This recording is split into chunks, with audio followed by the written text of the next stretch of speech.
Hello student, coherent English classes की book series में आपका स्वागत है। मैं हूं आपका इंस्ट्रक्टर मोहम्मद ज़ियाउल्लाह कमर। आप देख रहे हैं हमारी YouTube channel coherent English classes. और इस वीडियो में आज हम लोग डिस्कस करने जा रहे हैं बिहार स्कूल एग्जामिनेशन बोर्ड के 12वीं की किताब रेनबो पार्ट 2 के पोएट्री सेक्शन के poem number 1 sweetest love I do not go का हिंदी इंग्लिश ट्रांसलेशन, एक्सप्लेनेशन तथा वर्ड मीनिंग। तो बने रहिए इस वीडियो के अंत तक। आइए स्टार्ट करते हैं। Sweetest love I do not go, ये एक पोयम है जो कि जॉन डॉन, ये जो पोएट हैं इनके द्वारा लिखी गई है। ये एक प्यार मोहब्बत वाली पोयम है और इसको जब पढ़िएगा तो बहुत कुछ आपको सीखने को मिलेगा। अपनी प्यार को एक्सप्रेस करने, अपनी प्यार को जो है पोयम के माध्यम से समझाने का एक बहुत ही अच्छा जो है इन्होंने जो है एक तरीका डेवलप किया है। तो इनको जब हम पढ़ेंगे पोयम को तो अच्छा लगेगा पोयम। लेकिन इस पोयम की जो है सबसे बड़ी खासियत ये है कि ये पोयम जो है मिडिल इंग्लिश में लिखी गई है। तो कुछ ऐसे वर्ड हैं जिसका जो स्पेलिंग चेंज हो गया है, जिसकी वजह से आपको समझने में थोड़ी डिफ़िकल्टीज़ होगी, लेकिन घबराइए मत। देखिए जो ये इंग्लिश है, यानी ये जो पोयम है वो मिडिल इंग्लिश में लिखी गई है और आपको ये सवाल उठेगा कि मिडिल इंग्लिश किसे कहते हैं। तो घबराने की कोई बात नहीं है, आपकी ही किताब है एक स्टोरी ऑफ इंग्लिश, जिसको हम लोग पढ़ाएंगे तब हम आपको बताएंगे कि इंग्लिश जो है टोटल 3 फेज में डिवाइड की जा सकती है। एक पहला फेज कहलाता है ओल्ड इंग्लिश, दूसरा फेज जो है वो कहलाता है मिडिल इंग्लिश और तीसरा फेज जो है मॉडर्न इंग्लिश कहलाता है। जब बेसिक फेज, जब शुरुआत में थी इंग्लिश, जब इंग्लिश कोई भाषा नहीं थी, अपने आप को इंग्लिश एक भाषा के रूप में भाषा के रूप में जो है स्थापित कर रही थी, तो उस पीरियड को हम लोग क्या कहते हैं, ओल्ड इंग्लिश कहते हैं। फिर उसके बाद बीच वाला जो पीरियड है उसको मिडिल इंग्लिश कहते हैं और फिर जो अभी का जो इंग्लिश जो हम लोग बोलते हैं उसे मॉडर्न इंग्लिश कहते हैं। तो जब हम स्टोरी ऑफ इंग्लिश आपको पढ़ाएंगे तो ये तीनों चीज़ को डिटेल में समझा के आपको पढ़ाएंगे। तो अभी इसको बस इतना समझ लीजिए कि ये जो पोयम है, जो sweetest love I do not go, जो कि जॉन डॉन के द्वारा लिखी गई है, ये मिडिल इंग्लिश के अंदर है। थोड़ी सी परेशानी होगी लेकिन घबराइए मत, उस परेशानी को हम लोग इस वीडियो के अंदर दूर करेंगे। तो आइए स्टार्ट करते हैं। Sweetest love I do not go, प्रियतम मैं नहीं जाऊंगा। इस कहानी को यानी इस पोयम को समझने से पहले थोड़ा सा इस पोयम का बैकग्राउंड को बता देते हैं ताकि आपको समझ में आ जाए, इस पोयम को समझने में आपको जो है आसानी हो। देखिए ये जो कविता है वो असल में जॉन डॉन जो थे, जिसकी पत्नी थी एनी मोरे, ठीक है। तो जॉन डॉन किसी यात्रा पे जा रहे थे, हो सकता है ये जो है जर्मनी का यात्रा हो। तो जर्मनी की यात्रा पे जो है जॉन डॉन जा रहे थे, तो उसमें जो है इसकी जो पत्नी है एनी मोरे वो घबरा जाती है। यात्रा का नाम लेते ही जब जॉन डॉन कहते हैं अपनी पत्नी को कि मैं यात्रा पे जा रहा हूँ, तो उसकी पत्नी घबरा जाती है और वो जो है बुरी बुरी चीज़ को ख्याल करके जो है घबरा जाती है। तो जॉन डॉन जो है उसे समझाने की कोशिश करता है कि तुम मत घबराओ। यानी इस पोयम के अंदर जब आप पढ़िएगा तो पता चल जाएगा कि क्या क्या एग्जाम्पल देते हैं और उसको समझाने की कोशिश करते हैं। तो ये कविता का जो है सहारा लेकर जॉन डॉन अपनी पत्नी को समझा रहे हैं कि मुझे यात्रा पर जाना क्यों ज़रूरी है। देखिए पहले ज़माने में क्या होता था कि जैसे कोई आदमी यात्रा पर जाता था तो यात्रा एक काफिला में जाती थी। काफिला का मतलब हो गया कि या तो ऊँट या फिर घोड़ा या खच्चर या गधा पे लोग जो है सफ़र करते थे। इस तरह की गाड़ी या घोड़ा या प्लेन नहीं था। तो उस ज़माने में बड़ा डर लगा हुआ रहता था। डर इसलिए लगा हुआ रहता था कि जैसे आप यात्रा कर रहे हैं तो बीच बीच में लुटेरा होता था। तो लुटेरा क्या करता था, जैसे हम जा रहे हैं तो अब तो हमारे पास पहले, अभी देखिए आपके पास बैंक अकाउंट है, एटीएम है, तो आप यहाँ पे पैसा को रख दीजिए इस एटीएम में और कहीं भी जाके आप इसको निकाल लीजिए, उसका इस्तेमाल कीजिए, जब ज़रूरत पड़े तब निकालिए आप। लेकिन पहले ज़माने में ऐसा नहीं होता था। पहले ज़माने में क्या होता था, सोने या चांदी की असरफियाँ होती थी, मतलब उसका सिक्का होता था, वो आदमी अपने पास कैरी करता था। तो लुटेरे को मालूम होता था कि इस काफिले को अगर हम लूटेंगे तो 2000, 1500 जो भी सोने के सिक्का या सरफी मिलेगा। तो उसको लुटेरा लूटता था, उस काफिला को, यानी रोक लेता था 50-100 आदमी मिलके और उसको लूट लेता था। और अगर कोई आदमी उसके खिलाफ जाता था या फिर कोई आदमी अगर जो है सो अच्छा लगता था, तंदुरुस्त आदमी होता था या खूबसूरत आदमी होता था, तो उसको जो है बंधक भी बना लिया जाता था और उसको जो है यूरोप के बाज़ार में गुलाम के रूप में इसको बेच दिया जाता था। तो इसीलिए जो है एनी मोरे वो घबरा जाती है कि कहीं लेखक जाए और इस तरह की कोई जो है वारदात ऐसा पेश ना आ जाए। तो इसलिए कहते हैं कि आप यात्रा ना करें। लेकिन जो है जॉन डॉन उसको समझाते हैं इस कविता के माध्यम से कि घबराओ मत, मैं जैसे जा रहा हूँ उसी तरह वापस आ जाऊँगा। तो देखिए कैसे समझाते हैं, इसको समझिए। कहते हैं sweetest love I do not go. Sweetest love मतलब होता है प्रीतम, या प्रियतम, मेरी दिलो जान, हर दिल अजीज़, मेरी दुनिया में सबसे ज़्यादा प्यारी जो है उसको कहते हैं प्रीतम। ठीक है, तो कहता है sweetest love I do not go for weariness of थी। अब देखिए ये गो जो है मिडिल इंग्लिश के अंदर GOE जो है इसका स्पेलिंग होता था, लेकिन अब ये चेंज होकर मॉडर्न इंग्लिश के अंदर ये हो गया GO गो। तो इसको समझ लिए, गो माने जाना है, तो GOE मतलब क्या होता है, जाना। उसके बाद देखिए थी का मतलब होता है योर, और ये जो मिडिल इंग्लिश में THEE थी को क्या कहते थे, योर, YOUR योर, जो कि मॉडर्न इंग्लिश का फॉर्म है। समझिए, तो जो भी मॉडर्न इंग्लिश का फॉर्म है वो देखिएगा ब्रैकेट में आपके लिख दिया हूँ मैं, ताकि आपको समझ में आए। तो कहता है sweetest love I do not go, प्रियतम मैं इसलिए नहीं जा रहा हूँ कि फॉर वेरीनेस ऑफ थी, कि मैं तुमसे थक गया हूँ या परेशान हो गया हूँ। जैसे वेरीनेस का मतलब होता है थकान या परेशानी, वेरीनेस का मतलब क्या होता है, थकान या परेशानी। जैसे एग्जाम्पल के तौर पे मैं ये कहूँगा कि मैं काम से थक गया हूँ, मुझे थकान महसूस होने लगी, तो क्या कहेंगे इंग्लिश में, I feel weariness because of work, या I feel weariness due to work. ठीक है, समझ में आ गया। तो वेरीनेस का मतलब वो थकान या परेशानी। तो कहता है कि प्रियतम, मेरी प्यारी, मेरी हर दिल अजीज़, मेरी जान, मेरी महबूबा, मैं इसलिए नहीं जा रहा हूँ कि मैं तुमसे थक गया हूँ, मैं तुमसे उब गया हूँ। Not in hope the world can show a fitter, मतलब फीटर, देखिए फीटर का मतलब होता है, दूसरा मतलब बेटर होता है। अ फीटर लव फॉर मी देखिए जो मिडिल इंग्लिश के अंदर MEE मी लिखा जाता था, जो अब चेंज होके ME मी हो गया है। ठीक है, तो कहता है not in hope the world can show a fitter, मतलब कि बेटर लव फॉर मी, ना इस उम्मीद में, नॉट इन होप, ना इस उम्मीद में कि दुनिया तुमसे बेहतर प्यार कर सकती है। वो कहते हैं अपनी वाइफ को, एनिमोल को, कि देखो मेरी महबूबा, मेरी दिलो जान, मैं तुमसे इसलिए नहीं छोड़ के तुमको जा रहा हूँ यात्रा पर कि मैं तुमसे थक गया हूँ, मैं तुमसे उब गया हूँ, अब तुम मुझे अच्छी नहीं लगती हो, इसलिए नहीं जा रहा हूँ।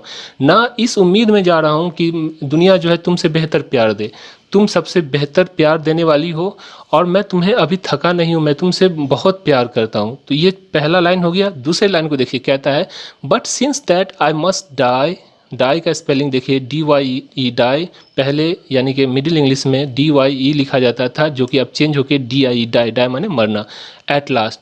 But since that I must die at last, लेकिन क्योंकि एक दिन अवश्य मरना है। मौत जो है हर इंसान का बरहक है। मौत, जो भी इंसान पैदा हुआ है, जो भी लिविंग बीइंग, जो भी सांस लेने वाला, खाना खाने वाला, वो इंसान जो जिंदा होता है, सजीव होता है, उसको एक न एक दिन मौत का मजा चखना है, उसको मरना है। तो कहता है कि क्योंकि मुझे एक दिन अवश्य मरना है। थिस का देखिए स्पेलिंग एस्ट्रॉफी TIS, इसका जो है पुराने ज़माने में इट इज़ की जगह पे इसको यूज़ किया जाता है। This best to use myself in jest, तो अच्छा है अपना इस्तेमाल खुश रहने के लिए करो। ये लेखक कहते हैं कि मौत तो एक दिन बरहक है, तो क्यों मौत के चक्कर में, मौत एक दिन तो मरना है, लेकिन अगर मरना है तो क्यों दुनिया की ये परेशानी, ये टेंशन में अपनी ज़िंदगी को बर्बाद करूं। मैं हमेशा अपने आप को जो है सो नाखुश और उलझा हुआ महसूस करूं। क्यों ना ऐसा करूं कि मैं खुश हो जाऊं। ठीक है, खुश होके जियो। 10 बाय फेंडे डेथ टू डाई, इस तरह के बहाने की मौत से मरना भला, मतलब कि मरने से पहले मैं अपने आप को खुश रखूं, दुनिया का टेंशन नहीं लूं। एक दिन तो मरना ही है, तो मरना है तो दो तरह से कर सकते हैं। एक है कि लाखों टेंशन लेके अपने आप को घर में छुपा के रख लीजिए, दुनिया का जो सैर मत कीजिए ताकि एक्सीडेंट नहीं होगा, आप नहीं मरिएगा। ऐसा तो नहीं होता, चाहे आप घर के अंदर रहें या रोड पर रहें। अगर आपकी किस्मत में लिखा हुआ है कि आप किसी बस के नीचे आकर मरिएगा, तो आप मर ही जाइएगा किसी भी हाल में। तो किस्मत होती है और मौत जो होती है निश्चित होती है। इंसान अगर मौत की डर से आप घूमना फिरना बंद कर दे, घर से बाहर बंद ना जाए, या फिर खाना बंद कर दे कि खाना खाएंगे हो सकता है चीनी हो जाए, ब्लड प्रेशर हो जाए, शुगर हो जाए, तो इंसान मर जाएगा। तो मौत बरहक है, मौत से घबराना नहीं चाहिए इंसान को ये समझना चाहिए कि आज भी हमको मरना है, कल भी हमको मरना है, तो इसके लिए घबराना नहीं चाहिए। बहुत सारे गार्जियन होते हैं, वो अपने बच्चे को जो है साइकिल नहीं देते या मोटरसाइकिल नहीं देते कि बाबू मेरा जाएगा यहाँ से, हो सकता है कि एक्सीडेंट हो जाए या कुछ। देखिए, अगर आपके बच्चे की किस्मत में ये लिखा हुआ है तो आपको होके ही रहेगा, इसमें कोई ऐसा नहीं है कि इंसान जो है सो इसको बचा सकता है। तो घबराना नहीं है, मौत का टेंशन नहीं करना है। हाँ, एक चीज़ ये ज़रूर करनी है आपको कि मौत बरहक है, इसके बाद यानी कि दुनिया के बाद एक और ज़िंदगी है।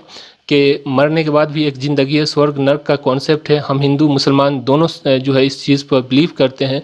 तो हमें ये करना चाहिए कि कुछ ऐसा चीज़ करके जाएं, कुछ ऐसी भलाई करके जाएं कि मरने के बाद जब हम जाएं तो हम स्वर्ग में ही जाएं, क्योंकि दुनिया जो है परेशानियों से भरी हुई है। तो बस इतना कहना है आपको। उसके बाद देखिए, yesterday night the sun went hence. अब जो है लेखक जो है जो पोएट है, कवि है, वो अपनी वाइफ को एक एग्जांपल देते हुए कहते हैं कि देखिए, यस्टर नाइट मतलब कि यस्टरडे नाइट, वो नाइट जो गुजर चुका है, गुजरा हुआ कल की रात जो है उसको कहते हैं यस्टरडे नाइट। द सन, सन का मतलब होता है सन, SUNNE, सन। सन का मतलब क्या होता है, पहले मिडिल इंग्लिश में इसका स्पेलिंग था SUNNE, जो अब चेंज होके SUN हो गया। वेंट हेंस, कल रात सूरज यहाँ से चला गया था, मतलब कि कल की रात जो सूरज था, जैसे ही रात होती है तो सूरज डूब जाता है। तो कहते हैं देखो, कल की रात का जिक्र करते हुए लेखक कहते हैं कि देखो, कल की रात सूरज यहाँ से डूब गया था, चला गया था। And yet is here today, today का स्पेलिंग देखिए टू डे, अब जो है इसको दोनों को मिला दिया जाता है। तो येट इज़ हियर टुडे, और फिर आज यहाँ पे रहे। वो अपनी वाइफ को कहते हैं देखो, सूरज तो कल चला गया था और फिर जो है फिर घूम के वापस चला आया। ही हैथ, हैथ का जो है ये हैथ का मतलब मॉडर्न इंग्लिश में हैव या हैज़ होता है।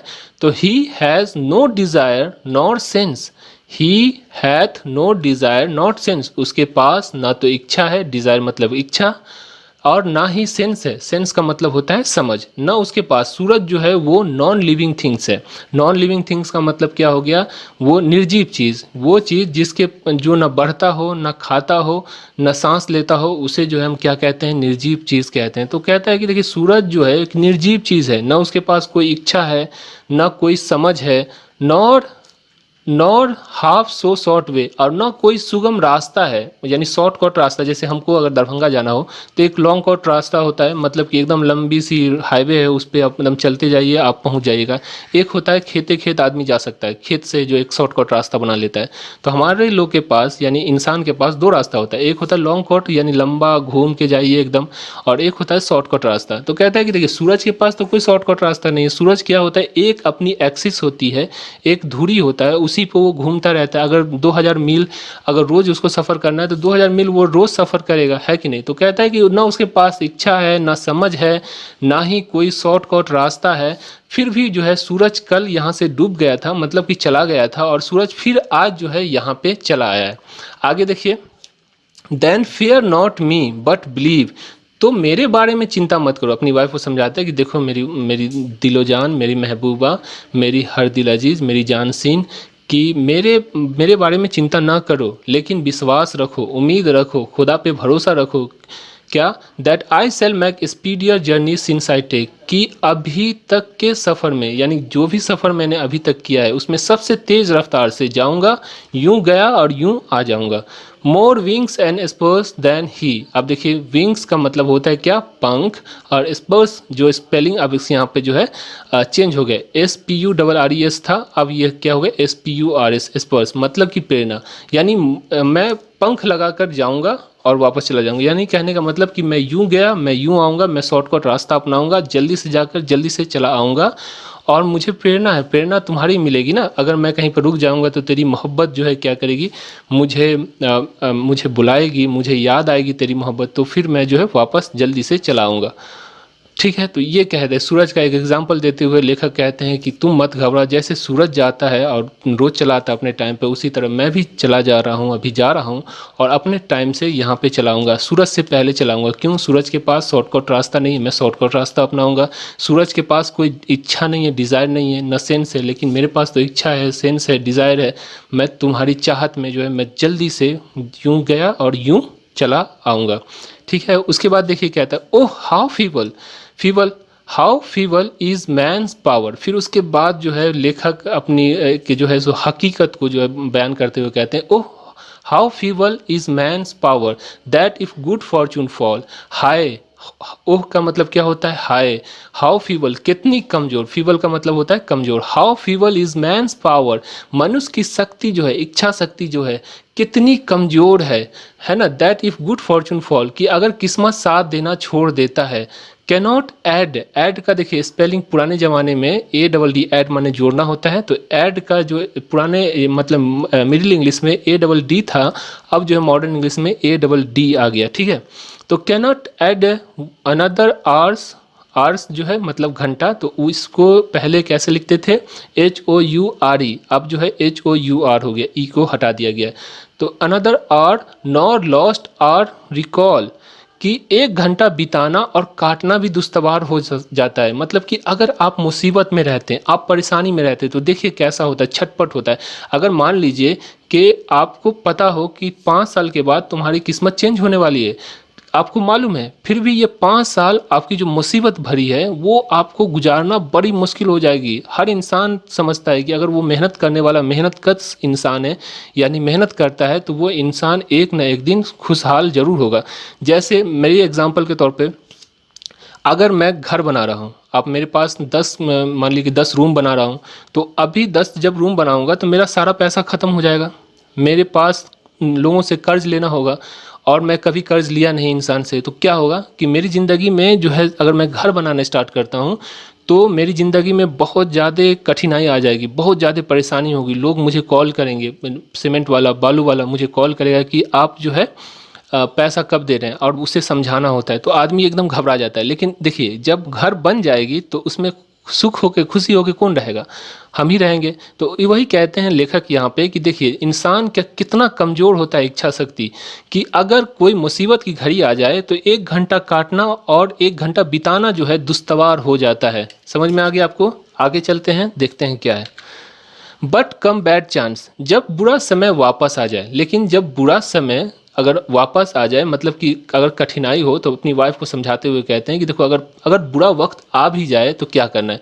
We join to it our strength, हम अपनी ताकत से इसे झेलेंगे। मतलब तुम और मैं, अगर साथी गर तेरा साथ हो, इस गाने को आप अगर समझिएगा तो आपको समझ में आ जाएगा ये लाइन, कि अगर साथी मतलब कि पति और पत्नी अगर तुम्हारा साथ हो तो मैं ज़िंदगी की जितनी भी गम होती है उसको झेल लेंगे। तो अगर कोई बुरा चांस, बुरा जो है कोई अगर वक्त आ जाए, बुरा समय आ जाए, तो हमें क्या करना चाहिए, अपनी ताकत से, अपनी ताकत से हमें झेलना पड़े। तुम भी थोड़ा झेलो, हम भी झेलें, एक दूसरे को समझाओ कि अच्छा वक्त आ जाएगा। अगर देखिए मैं मायूस हो जाता हूँ, एकदम घबरा जाता हूँ कि यार रोज़ मुझे कॉल कर कि मतलब मेरा घर बन रहा है और मुझे जो कॉल कर रहा है, मतलब सीमेंट वाला, बालू वाला या लेनदार जितना भी है, वो मुझे कॉल कर रहा है, तो क्या होगा, मैं घबरा जाऊंगा। तो घबराने के बाद मैं क्या करूंगा, मैं बेचैन होने लगूंगा। तो मेरी जो पत्नी है या मेरी जो वाइफ है उसको क्या करना चाहिए, उसको करना ये चाहिए कि समझाना चाहिए कि देखिए ये वक्ती तौर पे, यानी कि बहुत ही कम समय के लिए ये तकलीफ़ है, और इस तकलीफ़ के बाद जो है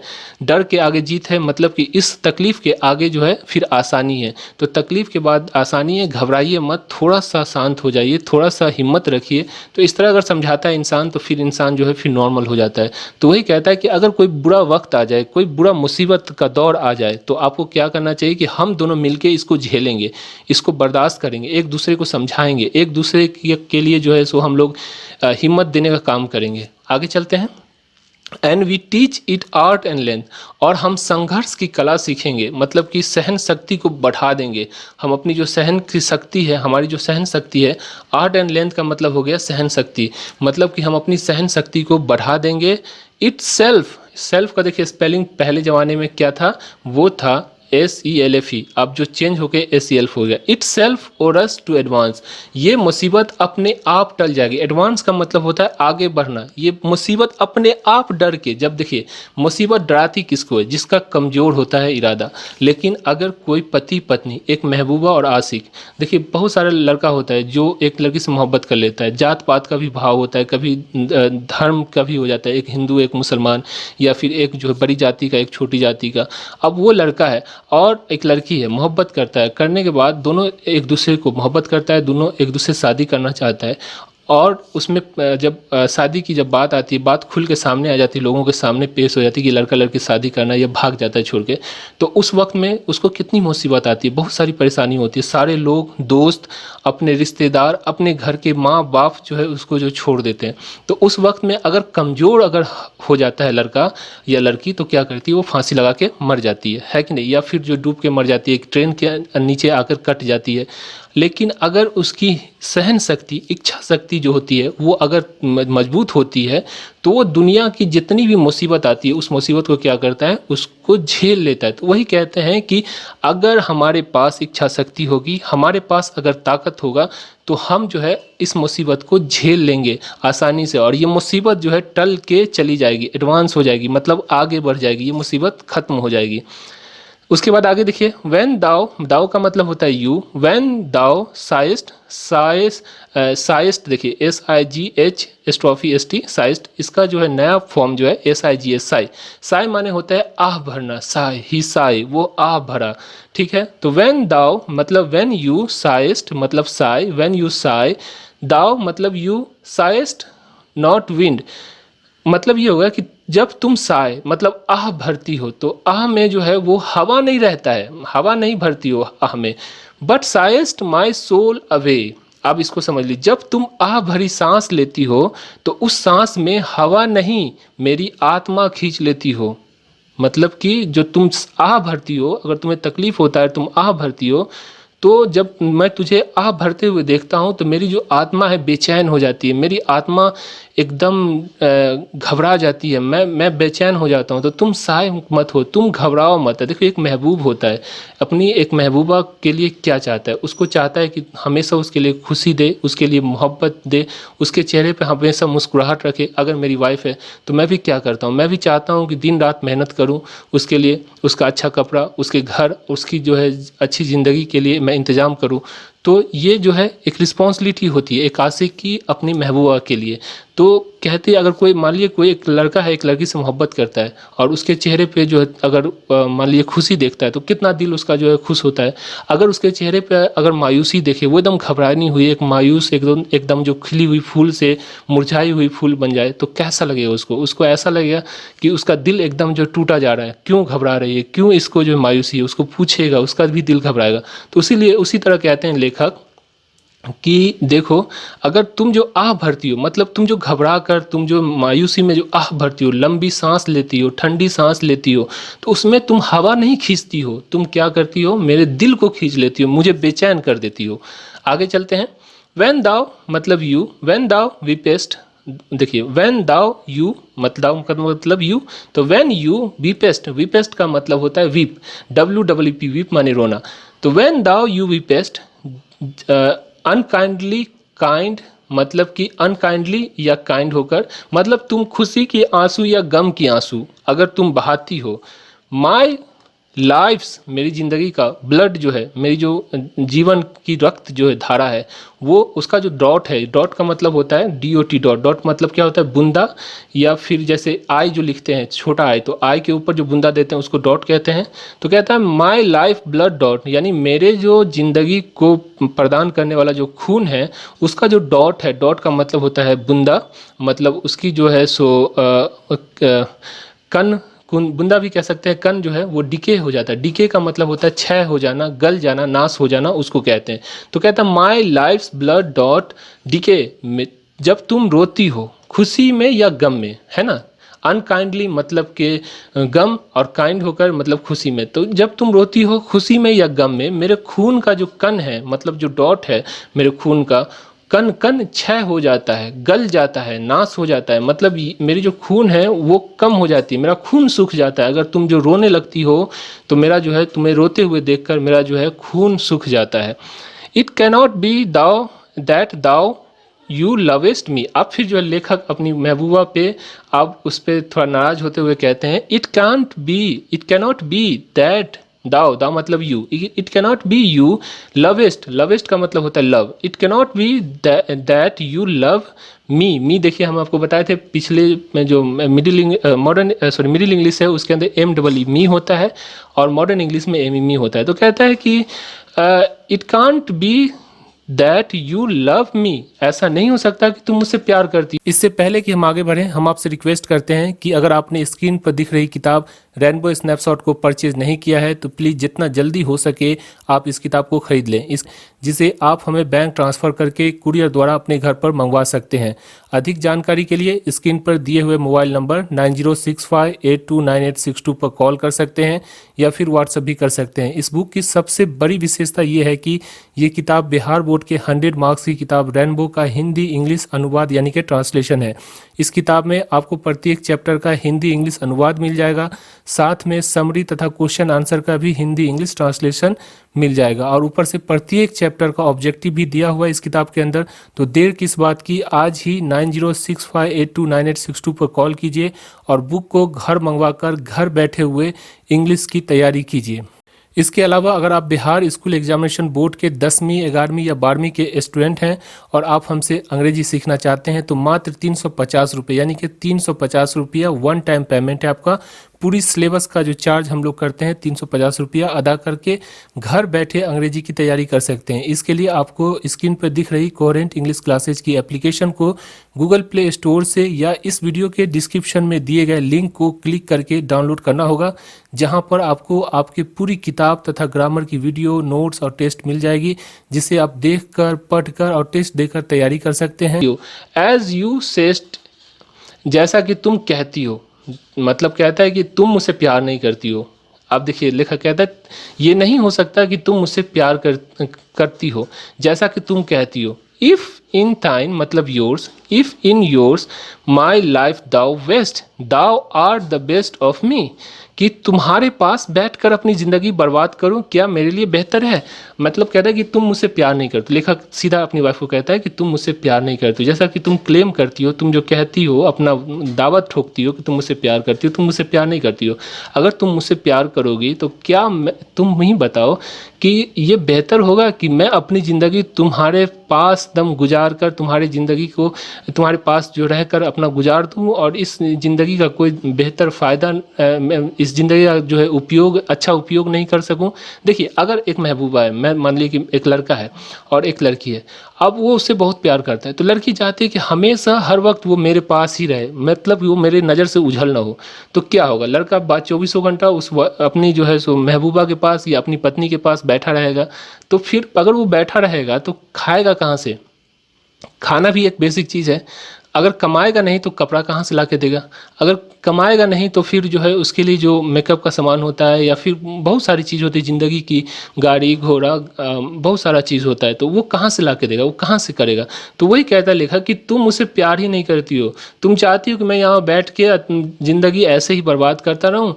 बेहतर तुम ही बताओ कि क्या ये बेहतर होगा कि मैं तुम्हारे यहाँ पर बैठा रहूँ और मैं तुमको ताकता रहूँ और ज़िंदगी की जो बाकी चीज़ है जैसे खाना हो गया, रोटी कपड़ा, जो बेसिक चीज़ है उसको भी ना पूरा करूं। तो बेहतर तो यही होगा, अगर तुम मुझसे प्यार करती तो तुम कहती कि ठीक है मैं तुम्हारे साथ अधिकतर समय बिताऊंगा, लेकिन थोड़ा समय तो मुझे तुम्हें छोड़ना होगा ना, तभी ना जाके मैं कमाऊंगा या कहीं जाकर यात्रा करके कोई बिजनेस करके मैं वहाँ से आऊँगा, तभी ना तुम्हारी जो बेसिक चीज़ है, तुम्हारी जो ऐशो अरमान है, तुम्हारी जो शौक़ है उसको मैं पूरा कर सकूँगा। तो ये कहते हैं लेखक। उसके बाद कहते हैं लेट नॉट डाई, डाई का मतलब your, let not die divine heart for think का मतलब क्या होता है, आगे की सोच जो होती है, आगे जैसे आगे क्या होगा, इस तरह का जो अग्रिम सोच जो होती है उसको कहते हैं। तो कहता है लेट नॉट डाई मतलब योर डिवाइन हार्ट, यानी let not your divine heart for think me any ill, तुम अपने नाजुक से दिल को मेरे बारे में कुछ गलत सोचने ना दो। मतलब कहता है कि मेरी महबूबा, मेरी दिलो जान, मेरी हमनसी, मैं यही कहता हूँ तुमको कि तुम मेरे बारे में मत सोचो आगे कि जाएगा गुंडा इसको कैप्चर कर लेगा, इसको ले जाके जो है गुलाम बना लेगा, इसको किसी बाजार में बेच देगा, इस तरह की जो बुरी सी चीज़ को मत तुम सोचो। अपने हार्ट में, अपने दिल में जो है इस चीज़ को निकाल दो। उसके बाद कहता है डेस्टिनी में टेक दाई, दाई मतलब योर पार्ट, मतलब डेस्टिनी जो होता है वो अपना जो है अपना काम करेगा, and may Dai fear fulfil, अगर भाग्य तुम्हारा साथ दे, मतलब कि अगर तुम्हारी जो है सो किस्मत जो सोच रही हो वैसा ही हो जाए, शायद तुम्हारा डर वास्तव में बदल जाए, यानी तुम्हारा भाग्य साथ दे और तुम्हारा जो डर वास्तव में बदल जाए। But think that we are we are but turn, turn का मतलब होता है जो घूम जाना, मुड़ जाना, टर्न असाइड टू स्लीप। पर इसे छोड़कर ये सोचो कि हम दोनों एक साथ सोने के लिए करवट बदले। अब कहता है कि देखिए, अगर तुम्हारा भाग्य साथ भी दिया, अगर ऐसा हो भी जाए तो तुमको क्या करना चाहिए? तुमको ये नहीं समझना चाहिए कि हम तुमसे जुदा है। तुमको ऐसा महसूस करना है ज़िंदगी में, अगर इस तरह का हो भी जाए, कोई मुझे गुलाम भी बना ले, मुझे बेच भी दे, तो कभी भी मत सोचना कि मैं तुमसे जुदा हो गया हूँ, तुमसे जो है सो मैं दूर हूँ। तुम्हें ये सोचना है कि हम दोनों एक बिस्तर पे सोए हुए हैं, एक दूसरे के गले में हाथ डाल के। मतलब कि हम दोनों जो है एक ही बिस्तर पे, यानी बहुत ही नज़दीक है, एकदम सांस से करीब। अगर हम सांस ले तो तुम्हें एहसास हो, और अगर तुम सांस लो तो मुझे एहसास हो। तो इस तरह के जो है सो, यानी तुमको सोचना ही है। अगर कभी ऐसा भी बिछड़ भी जाते हैं हम तुमसे, तो कभी भी मत समझना कि मैं तुमसे दूर हूँ। आगे लेखक क्या बोलते हैं? They who one keep, keep का स्पेलिंग देखिए, KPPE और KEEP, keep. They who one keep, they who one another keep alive never parted be. Never का स्पेलिंग देखिए, पिछले जमाने NER नेवर, अब ये जो है NEVR नेवर हो गया। पार्टेड बी, बी पहले जो है BEE लिखा जाता है, अब बी होता है। तो कहता है वो जो एक दूसरे को यादों में जिंदा रखते हैं वो कभी नहीं मरते। मतलब कि अगर तुम किसी को अपने दिल के अंदर अपनी यादों में जिंदा रखते हो तो वो कभी मरता नहीं है। यानी लेखक कहते हैं कि देखिए, तुमको अगर मेरे साथ अगर बुरा कोई अगर वाक़या भी हो जाए, यानी कि कोई चीज़ जो तुम सोच रही हो ऐसा हो भी जाए, मतलब कि कोई मुझे गुलाम बना ले या कोई लूट ले मुझे और मुझे मार दे, तो कभी ऐसा नहीं सोचना कि मैं तुमसे जुदा हो चुका हूँ, मैं तुमसे दूर हो चुका हूँ। तुम्हें सिर्फ करना इतना है कि तुम्हें अपनी यादों में रखना है, और ये समझना है कि मैं तो अभी तुम्हारे, यानी हम और तुम जो एक बिस्तर पे सोए हुए हैं, और जो है हम दोनों एकदम एक दूसरे से करीब हैं। हम दोनों जो एक दूसरे से करीब हैं, और हमारी जो सांस है वो तुमको लग रही है। मतलब जब अगर मैं सांस ले रहा हूँ तो तुमको एहसास हो रहा है कि कोई सांस ले रहा है, अगर तुम सांस ले रहे हो तो हमको एहसास हो रहा है। मतलब कि बहुत करीब हैं हम दोनों।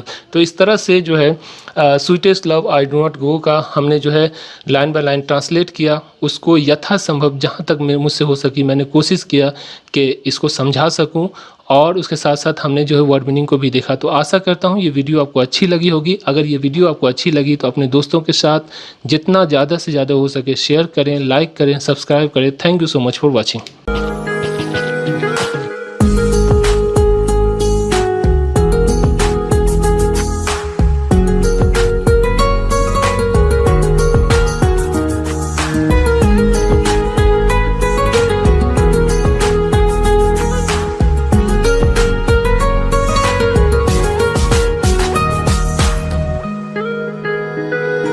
Thanks for watching video, and for more videos please subscribe our channel.